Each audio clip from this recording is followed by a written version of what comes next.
The stars belonged to the Zinthar Collective. At least that's what Commander Vecthrol believed as his fleet moved through the darkness between worlds. For 300 cycles, his people had conquered every species they encountered. 200 worlds paid tribute to the Collective. 20 different alien races served as workers, soldiers, and slaves. The Zinthar were masters of the galaxy, and Vecthrol felt pride knowing he served the greatest empire ever known. His mission was simple. A new species had been discovered in a distant spiral arm. They called themselves humans. They had established primitive colonies on a few worlds near their home planet. The Collective wanted these worlds. The resources there would fuel expansion for another century. All Vecthrol needed to do was deliver the standard message: submit or die. The fleet dropped out of faster-than-light travel near a human mining colony. Sensors showed it was called New Denver. Roughly 8,000 humans lived there, digging metals and rare elements from the rocky planet's crust. Vecthrol studied the readings with satisfaction. No military installations. No defensive satellites. Just civilians with mining equipment. This would be the easiest conquest of his career. A human ship approached. It was small, barely worthy of being called a warship. The vessel transmitted a message. A human male appeared on the screen. He had short brown hair and wore a simple uniform with captain's insignia. "I'm Captain Jake Morrison of the human defense vessel Liberty," the man said. His voice was calm but firm.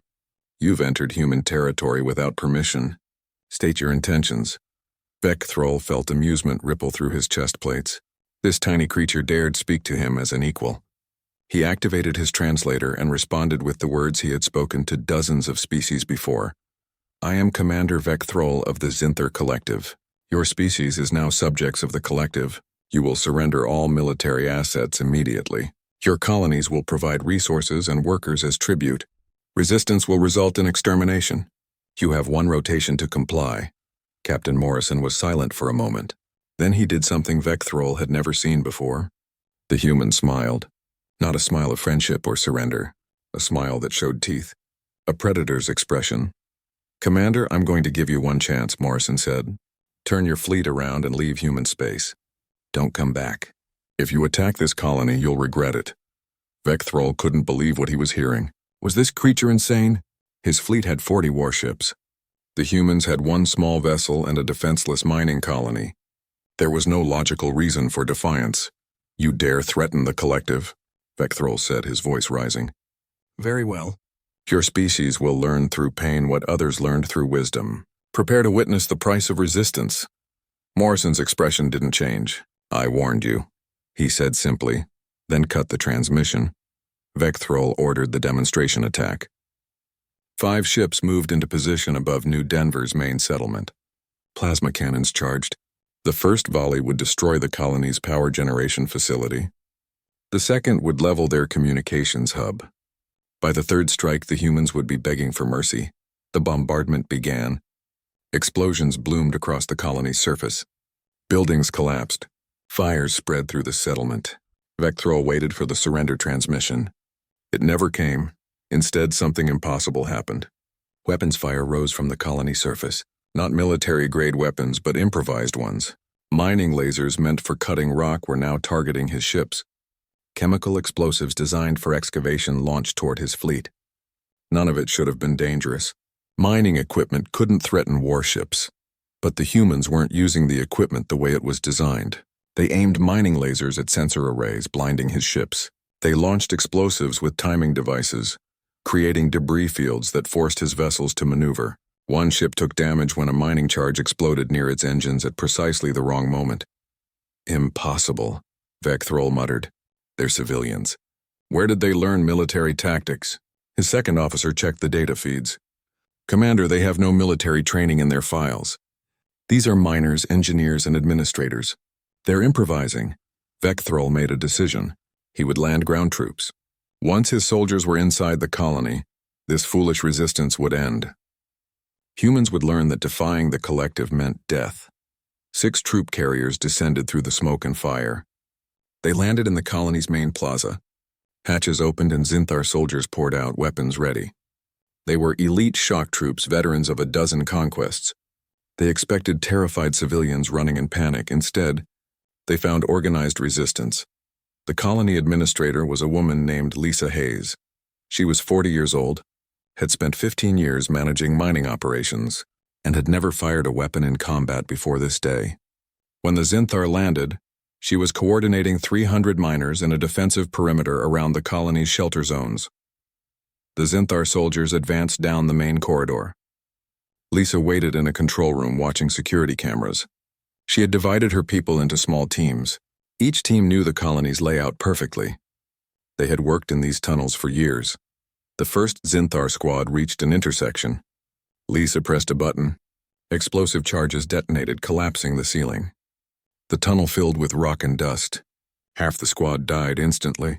The rest retreated, only to find more miners waiting with welding torches, industrial cutters, and anything else that could be weaponized. In another section, a man named Greg Foster led a team of maintenance workers. They used the colony's ventilation system to their advantage, crawling through ducts to attack Zinthar from unexpected angles. Greg himself dropped from a ceiling vent onto a Zinthar officer, using a plasma cutter to disable the alien's armor before dragging him into the vents. The officer's squad spent 20 minutes searching for their commander, never finding him.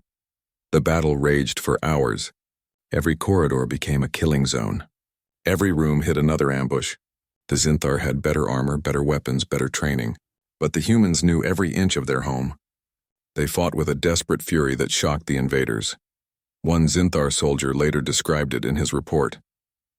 They should have broken. We killed dozens of them. They kept coming. One female took 3 shots to her chest armor and still managed to detonate an explosive that killed 4 of my squad. A male with a broken leg dragged himself forward to jam our door controls. They fought like every single one of them was a trained warrior, not civilians. Commander Vecthrol watched from orbit as his casualty reports climbed. 10 dead, 20, 30, 50. His shock troops were being decimated by miners with improvised weapons. It made no sense. This wasn't how conquest worked. Civilians surrendered. Civilians ran. They didn't fight to the last person standing. Captain Morrison's small ship harassed the fleet the entire time, making quick strikes and retreating before the Zinthar could respond. It was like being bitten by a small insect repeatedly, not dangerous but constant and infuriating. After 6 hours, Vecthrol made a decision that would haunt him. He ordered a full withdrawal. His ground troops retreated to their carriers under covering fire. The fleet pulled back to a higher orbit. He had lost 73 soldiers and 2 ships had taken moderate damage, all to take a single mining colony that he hadn't even managed to capture. Lisa Hayes watched the alien ships retreat. Around her, miners tended to wounded and counted their dead. They had lost 140 people. Nearly every person in the colony had injuries, but they had survived. They had driven off an alien invasion force with nothing but mining equipment and determination. Vecthrol returned to Zinthar space to make his report. He told the War Council that the humans were clearly a military species hiding as civilians. He recommended caution. He suggested gathering more intelligence before proceeding. The War Council dismissed his concerns. High Chancellor Zormel personally reprimanded him for cowardice. "They are primitives," Zormel declared. "You encountered a hidden military base and panicked. We will send a proper fleet, 500 warships. We will crush these humans and make an example of them. Every species in the galaxy will remember what happens to those who refuse the collective." Vecthrol wanted to argue. He wanted to tell them they didn't understand. The humans weren't hiding anything. Those were actually civilians. That's what made it terrifying. If human civilians could fight like that, what would their actual military do? But he said nothing. The decision was made. War was coming. On Earth, Captain Jake Morrison delivered his report to Human Command. He described the attack, the defense, and the enemy's retreat. He recommended immediate military mobilization. The aliens would return in greater numbers. Admiral Beth Morgan listened to his report carefully. She was humanity's senior military commander, a veteran of colonial disputes and pirate conflicts. But this was different. This was first contact with a hostile alien empire. "How long do we have?" she asked. Morrison checked his data. Based on their retreat vector and estimated travel time, maybe 3 months. Maybe less. Beth looked at the star chart showing human space. Dozens of colonies. Billions of people. All of them now at risk. She took a deep breath and gave the order that would change human history. The Zinthar armada emerged from faster-than-light travel like a swarm of metal locusts. 500 warships, the largest fleet the collective had assembled in 50 years. Admiral Crathnor stood on the bridge of his flagship, gazing at the blue and green world below.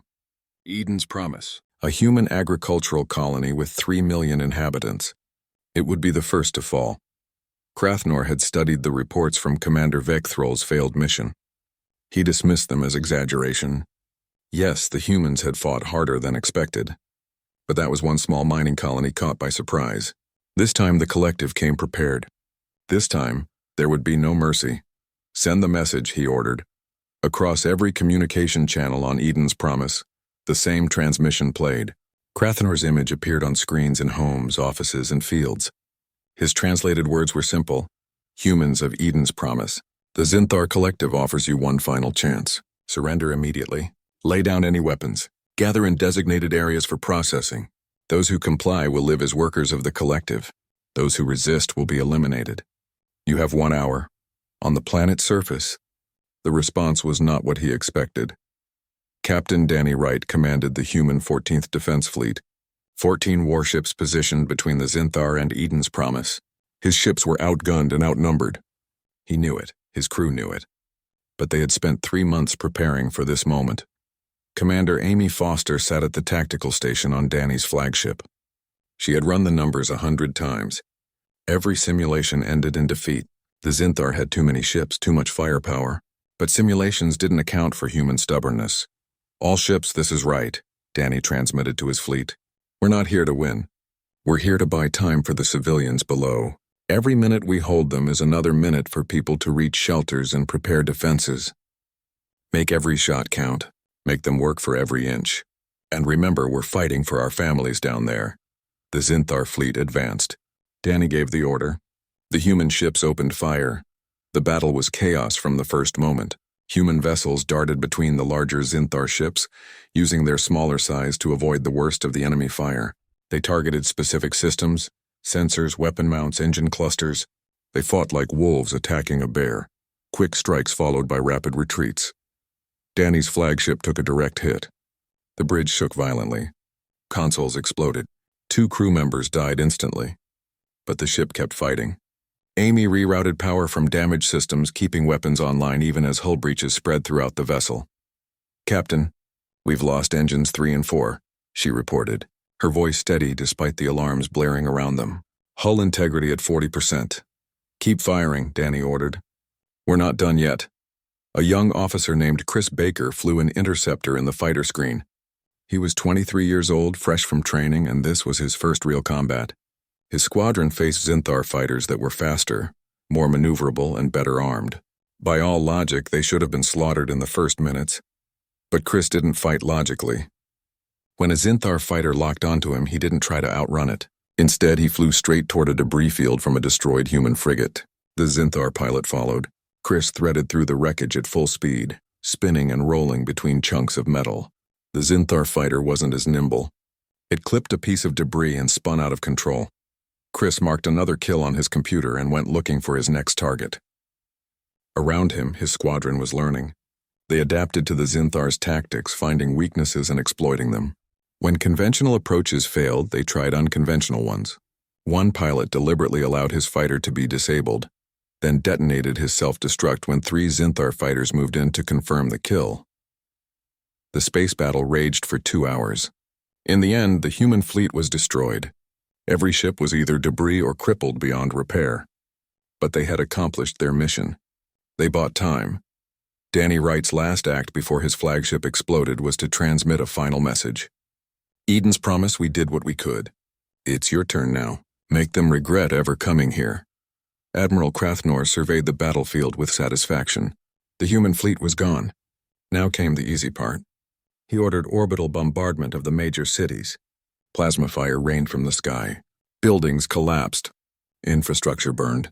Surely now the humans would surrender. The surrender never came. Instead, Crathnor received reports that confused him. The cities weren't emptying in panic. People weren't fleeing into the wilderness. They were organizing. They were preparing to fight. On the surface, the colony's population was following plans they had rehearsed for 3 months. Families moved to reinforced shelters.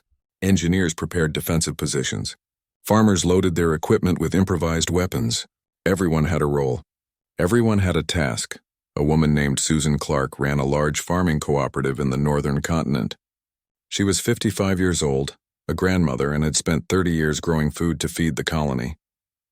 When the Zinthar bombardment destroyed the power grid, she didn't despair. She converted her tractors to run on biofuel.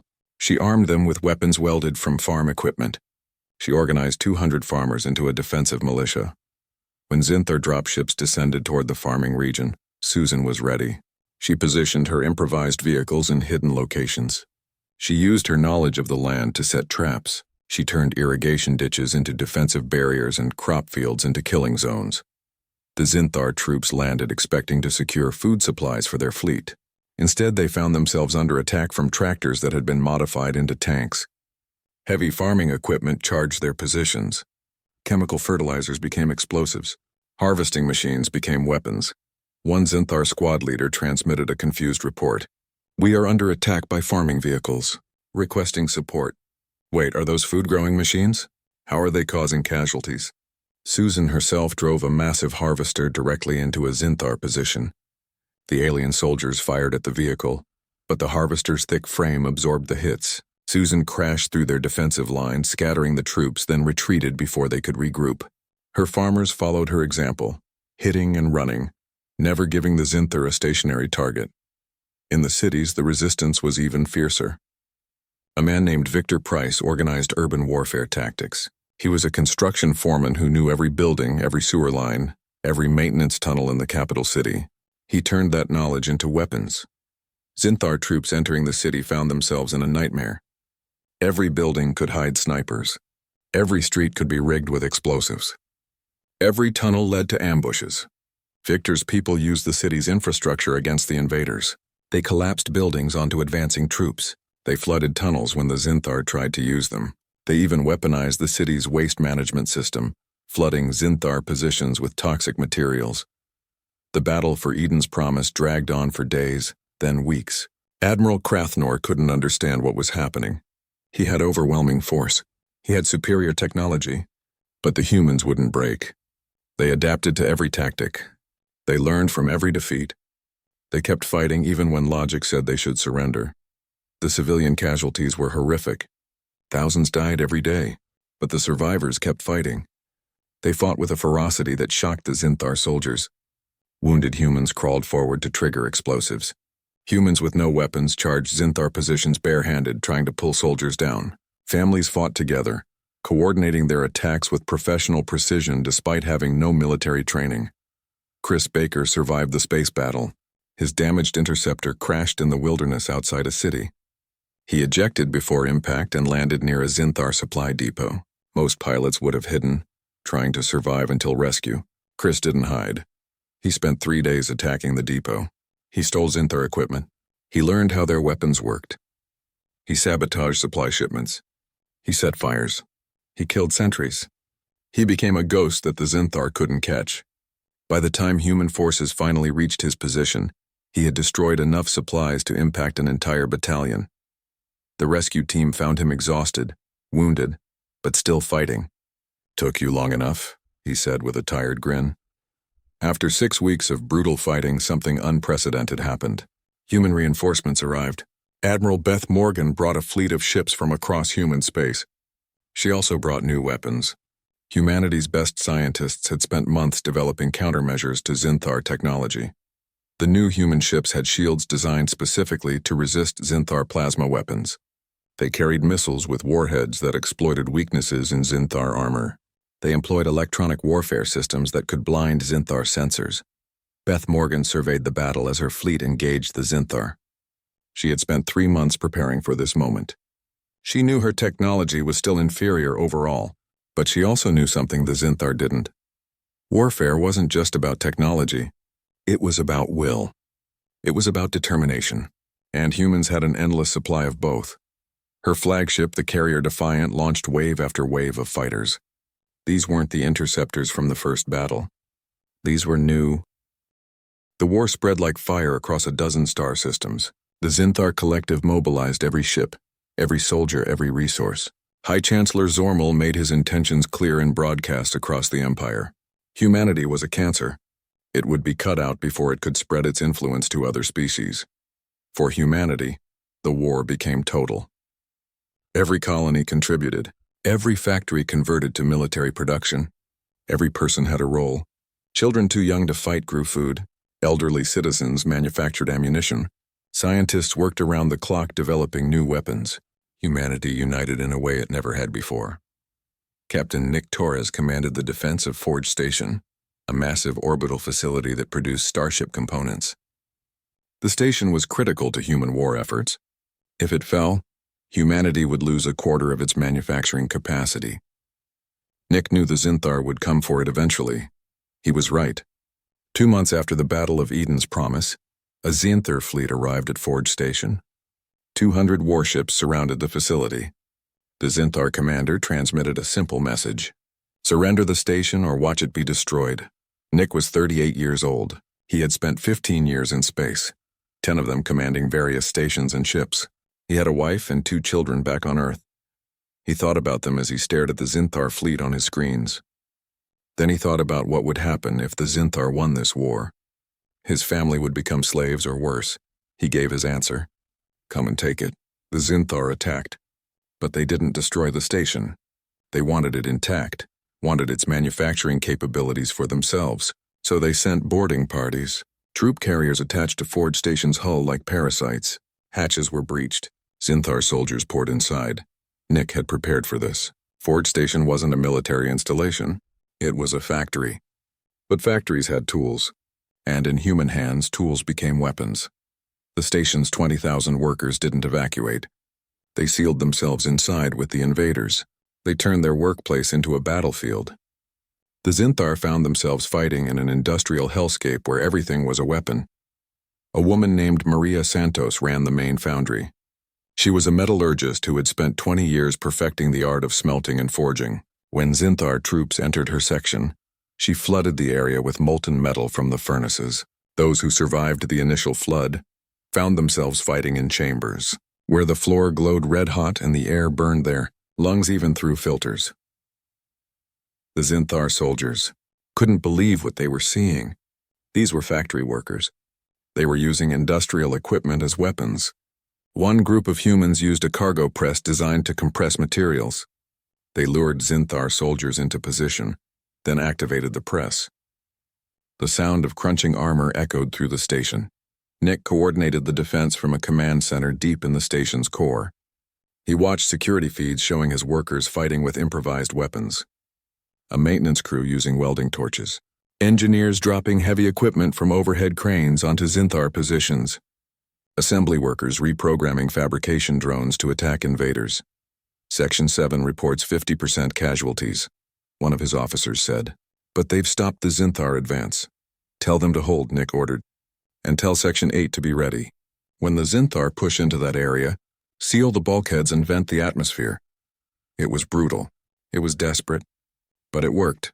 The Zinthar advance stalled. They took heavy casualties in an environment that seemed designed to kill them. The station's workers fought with the same determination shown at New Denver and Eden's Promise. They fought because they had no choice. Meanwhile, on the ocean world of Deepwater, a different kind of resistance was taking shape. Dr. Kate Sullivan was a marine biologist who had spent a decade studying the planet's hostile native life. Deepwater lived up to its name, 90% ocean, with seas that descended kilometers deep. The water teemed with predators that made Earth sharks look harmless. When the Zinthar invaded Deepwater, Kate saw an opportunity. She knew the planet better than anyone.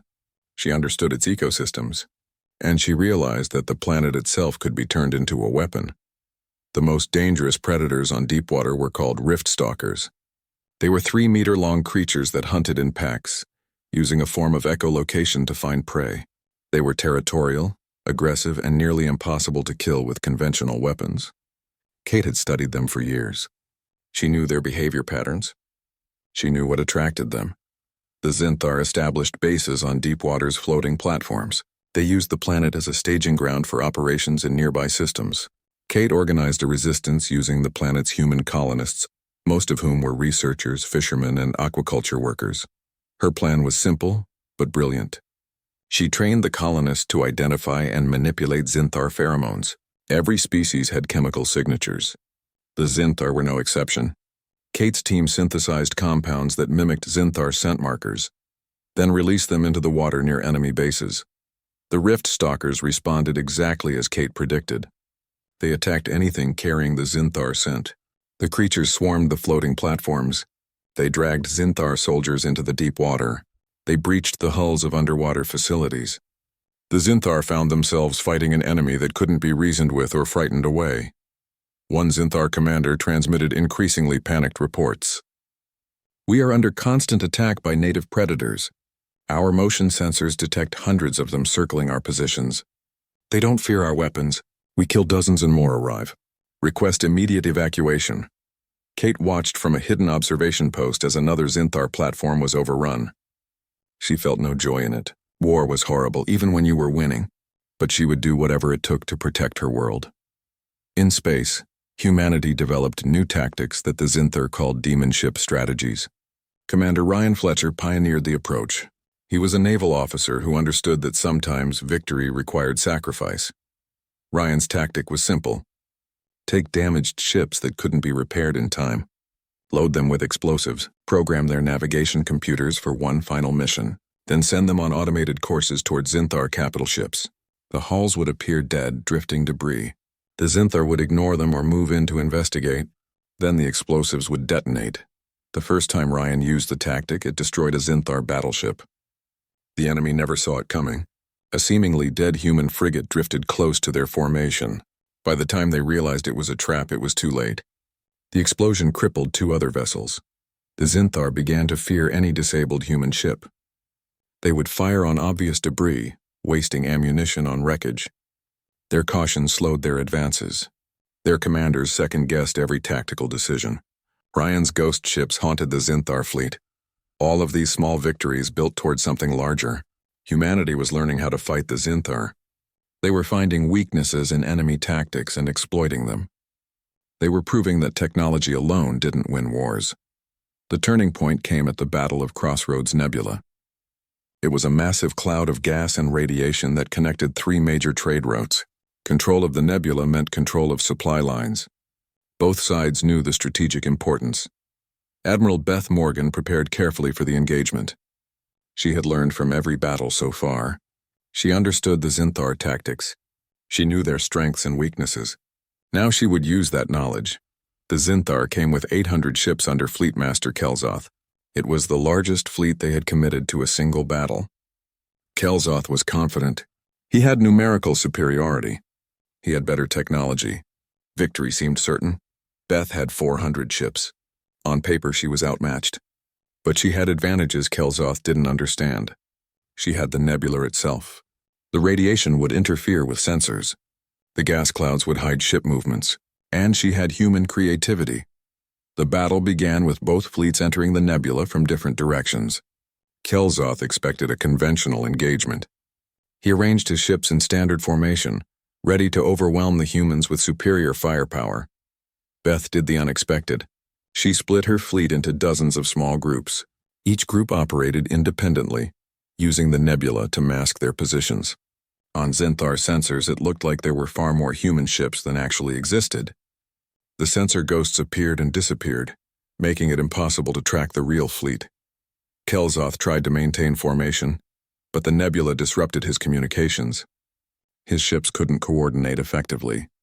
Small groups of human vessels would appear from the gas clouds, strike at vulnerable targets, then disappear before the Xinthar could respond. A civilian volunteer named Sophie Grant played a crucial role in the battle. She was a cargo ship pilot with 30 years of experience navigating dangerous space. When Beth needed someone to lead a squadron through the nebula's most dangerous region, a radiation storm that would kill any crew exposed to it, Sophie volunteered. She led 20 converted cargo ships through conditions that Xinthar pilots considered impossible. The radiation levels would have been fatal to crews, so the ships were automated, controlled remotely from outside the storm. But someone needed to navigate the lead ship in real time. For the first time in 300 years, the Xinthar Collective was on the defensive. Their fleets had retreated to core territories. Their military leadership was in chaos. And now, humanity was coming for them. General Paul Hayes commanded the ground invasion force that would strike at the Zinthar mining world of Kethzar Prime. He was a career soldier, 52 years old, who had spent 30 years preparing for wars he hoped would never come. Now that war was here, and it was his job to take the fight to the enemy. Beside him was Marine Commander Julia Cross. She was younger, only 35, but had proven herself in the brutal fighting on Eden's Promise. Her regiment had earned a reputation for never retreating and never giving up. They called themselves the Stubborn Dogs, and they wore the name with pride. Kethzar Prime was heavily fortified. The Zinthar had months to prepare defenses. They built bunkers deep into the rock. They established overlapping fields of fire. They brought in their best troops. This would not be like Eden's Promise, where the Zinthar had expected an easy victory. This time they knew what humans could do. The invasion began with orbital bombardment. Human ships pounded Zinthar positions for 3 days straight. But the enemy had built their fortifications well. When the bombardment ended, the defenses were damaged but still functional. Julia's Marines were the first to land. Their drop pods screamed through the atmosphere, taking fire from surface weapons the whole way down. Several pods were hit and destroyed before reaching the ground. Julia felt her stomach lurch as her pod dodged incoming fire, the automated systems throwing the craft into evasive maneuvers that would have killed an unprotected human. Her pod slammed into the ground near a Zinthar defensive line. The hatch blew off and Julia charged out, weapon ready. Around her, other Marines emerged from their pods. They were under fire immediately. Julia dove behind cover as plasma bolts scorched the air above her. Section Alpha, suppress that bunker, she ordered. Section Beta, flank left. Move, move, move! The Marines responded with practiced precision. They had trained for this. They had studied Zinthar tactics. They knew how the enemy fought. But knowing and experiencing were different things. The Zinthar defensive positions were murderous. Every approach was covered by multiple weapons. Every piece of cover could be targeted from several angles. A sergeant named Henry Blake led his squad in an assault on a communications hub. It was a reinforced bunker built into a hillside, surrounded by automated turrets and protected by 24 Zinthar soldiers. Command needed that hub destroyed to disrupt enemy coordination. Henry studied the position for 10 minutes, watching how the defenses responded to probing fire. He noticed a pattern. The turrets had overlapping fields of fire, but there were tiny gaps in their coverage. Gaps that lasted only seconds as the turrets rotated through their targeting patterns. Listen up, he told his squad. We're going to move through those gaps. It's going to be fast and it's going to be dangerous. Anyone who hesitates is dead. Everyone understand? His squad nodded. They trusted Henry. He had kept them alive through 3 major battles. They moved on his signal, running full speed through gaps that appeared and disappeared in moments. 2 squad members didn't make it. They were hit by turret fire and went down. But Henry and the rest reached the bunker's blind spot, a small area directly beneath the main structure, where the defensive weapons couldn't track. Henry pulled out explosives and planted them on the bunker's foundation. Fall back, he shouted. The squad ran. The explosives detonated. The bunker collapsed inward, crushing the Zinthar soldiers inside and destroying the communications equipment. But the victory came at a cost. The explosion triggered nearby mines. One of Henry's Marines was caught in the blast. Henry ran back under fire.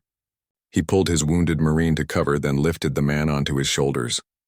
He carried him 6 kilometers to the medical station, running through enemy territory the entire way. Zinthar soldiers shot at him.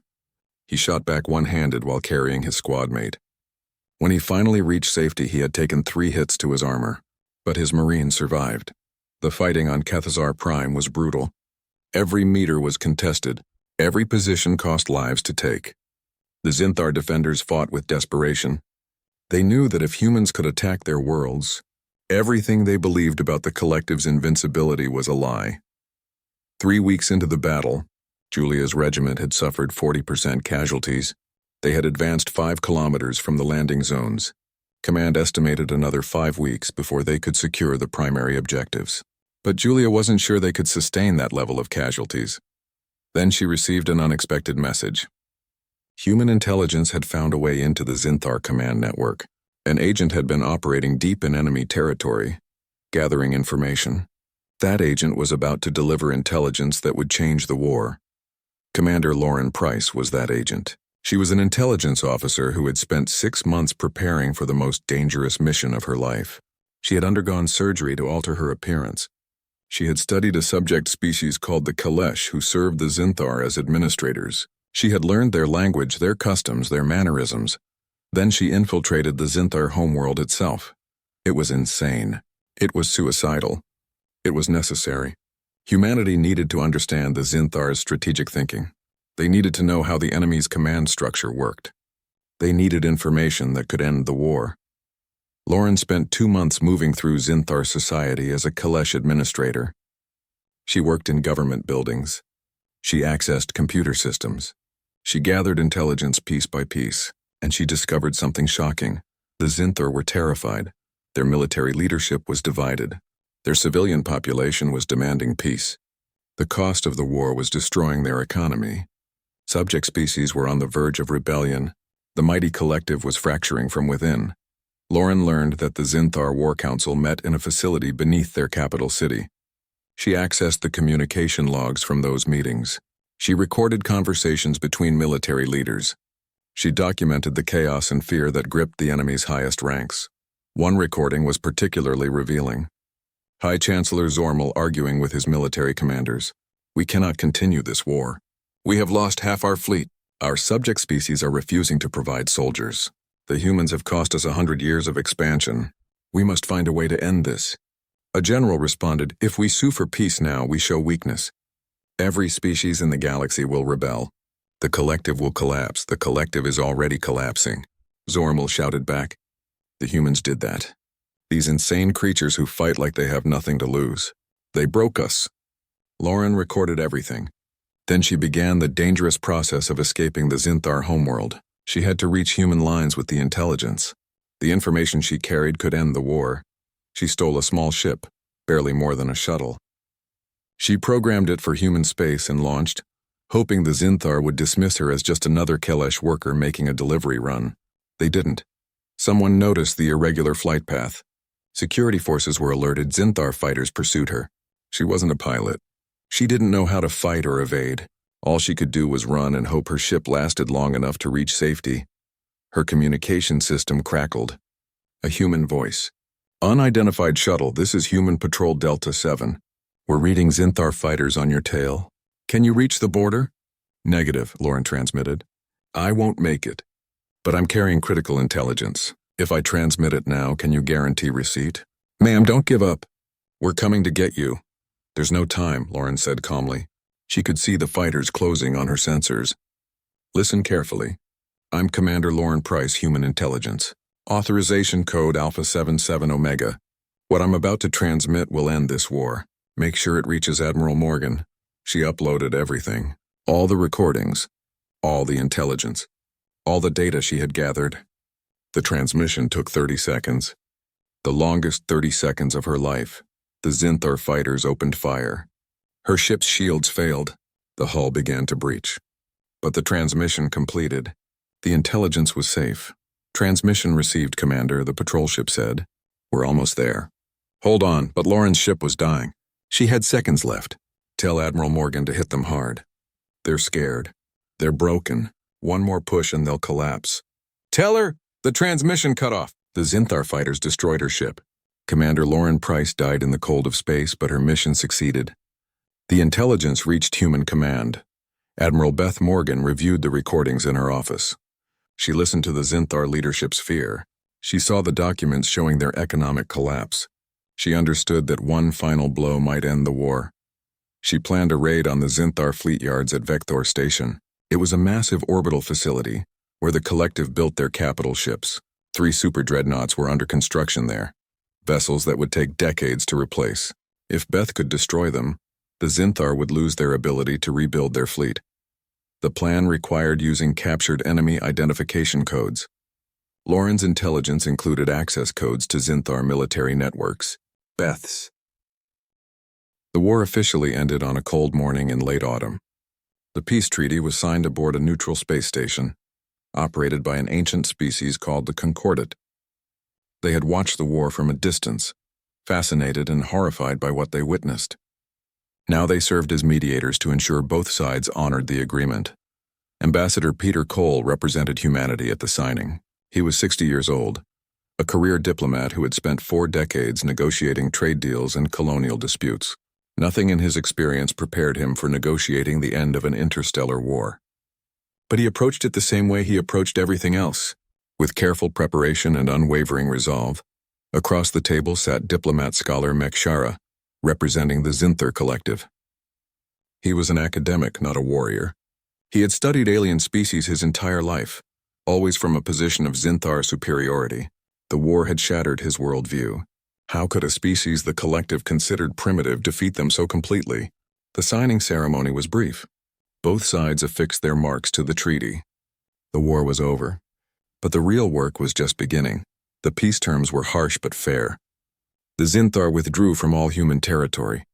They paid reparations in resources and technology. They agreed to open borders for trade and travel. Most significantly, they began the process of granting autonomy to their subject species. That last point caused chaos throughout the Zinthar Collective. Species that had served as slaves for generations suddenly found themselves free. Some celebrated, others didn't know what to do with freedom.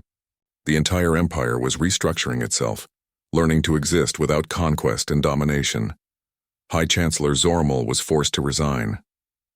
His replacement, a reformer named Thelvara, understood that the Collective needed to change or die. The war with humanity had proven that might alone didn't guarantee survival. Cooperation and respect did. On Earth and throughout human space, the war's end brought mixed emotions. Yes, humanity had won. Yes, they had protected their homes and families. But the cost was staggering. Over 1 million humans died in the fighting. Dozens of colonies lay in ruins.